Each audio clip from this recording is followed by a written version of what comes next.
1967లో India China యుద్ధం జరిగినప్పుడు మహిళా శక్తిని ప్రపంచానికి శ్రీమతి ఇందిరాగాంధీ గారు చూపించారు. 1971లో పాకిస్తాన్తో యుద్ధం జరిగినప్పుడు శ్రీమతి ఇందిరాగాంధీ గారు మహిళా శక్తిని ప్రపంచానికి నిరూపించారు. స్వతంత్రం వచ్చిన తర్వాత జరిగిన యుద్ధాలలో ఈ దేశాన్ని గెలిపించిన శక్తి మహిళా శక్తి. మహిళా శక్తిని ఎప్పుడు కూడా మా పార్టీ మా ప్రభుత్వం తక్కువ అంచనా వేయలేదు. సుదీర్ఘమైన కాంగ్రెస్ పార్టీ అధ్యక్షురాలుగా శ్రీమతి సోనియా గాంధీ గారు బాద్ యాక్ట్ ఇలాంటి అత్యంత పారదర్శకమైన చట్టాలను శ్రీమతి సోనియా గాంధీ గారు తీసుకొచ్చి మహిళల యొక్క శక్తిని నిరూపించి మహిళలే ఈ దేశానికి ఆదర్శం, మహిళా శక్తి అండగా నిలబడితే ఈ దేశం అభివృద్ధి పదం వైపు నడుస్తుంది అని చెప్పి నిరూపించిన పార్టీ ప్రభుత్వం కాంగ్రెస్ పార్టీ మా ప్రభుత్వం. ఈరోజు కూడా మా ప్రభుత్వం ఏర్పాటు చేసిన తర్వాత అప్పటి వరకు నిర్లక్ష్యానికి లోనైన స్వయం సహాయక సంఘాలను ఆర్థికంగా నిలబెట్టాలి.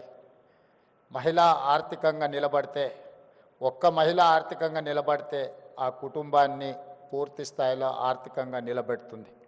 అలాంటి ఒక మహిళ కుటుంబాన్ని నిలబెడితే 1 కోటి మంది మహిళలు తెలంగాణలో ఆర్థికంగా నిలబడి 1 కోటి మంది మహిళలు కోటీశ్వరులు అయితే తెలంగాణనే ఈ దేశానికి ఆదర్శం అవుతుంది.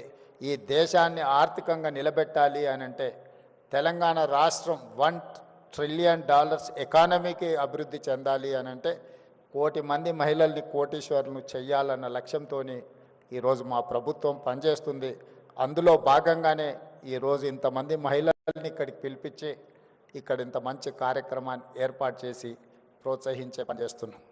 మీ అందరికీ తెలిసి ఇక్కడికి వచ్చిన మహిళలకు గతంలో మీరందరూ పండుగకు అమ్మగారింటికి వెళ్ళాలన్నా ఇంకేదైనా కార్యక్రమాలకు అమ్మవారిని దర్శించుకోవాలంటే ఇంట్లో బస్ ఛార్జీలు అడగాలి.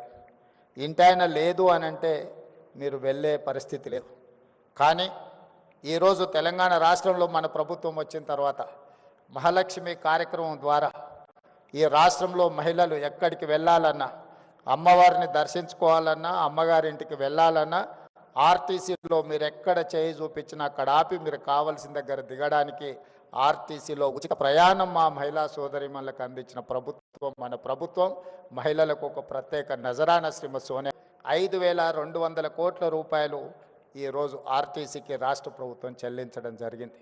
మా మహిళలు ఆర్టీసీ ఉచిత బస్సు ప్రయాణం వినియోగించుకోవడం వల్ల ఆడబిడ్డలకు ఒక్కొక్కరికి దాదాపుగా నెలకు 5,000 రూపాయలు ఆదాయం మిగలడమే కాకుండా ఆర్టీసీ కూడా ఈరోజు లాభాల బాటల్లో నడుస్తుంది.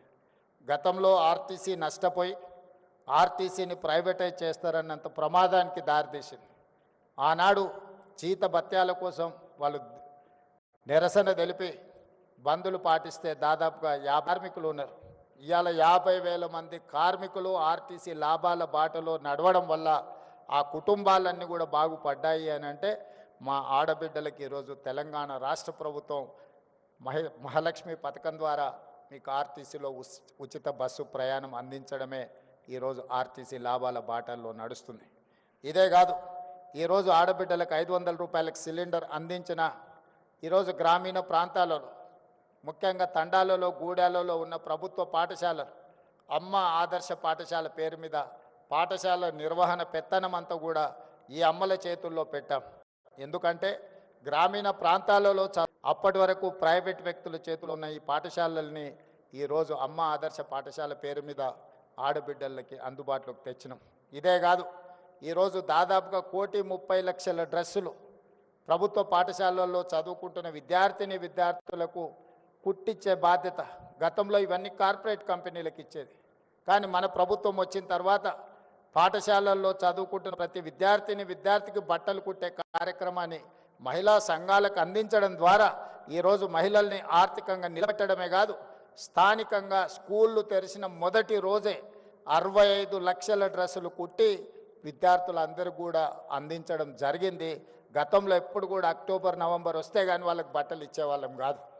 కానీ మహిళలకు ఆ బాధ్యత అప్పచెప్తే ఈరోజు సరైన సమయంలో మహిళలు ఈరోజు ఆ పాఠశాలలు ఉండే విద్యార్థులకు బట్టలు స్టిచ్చింగ్ చేసి ఇస్తున్నారు.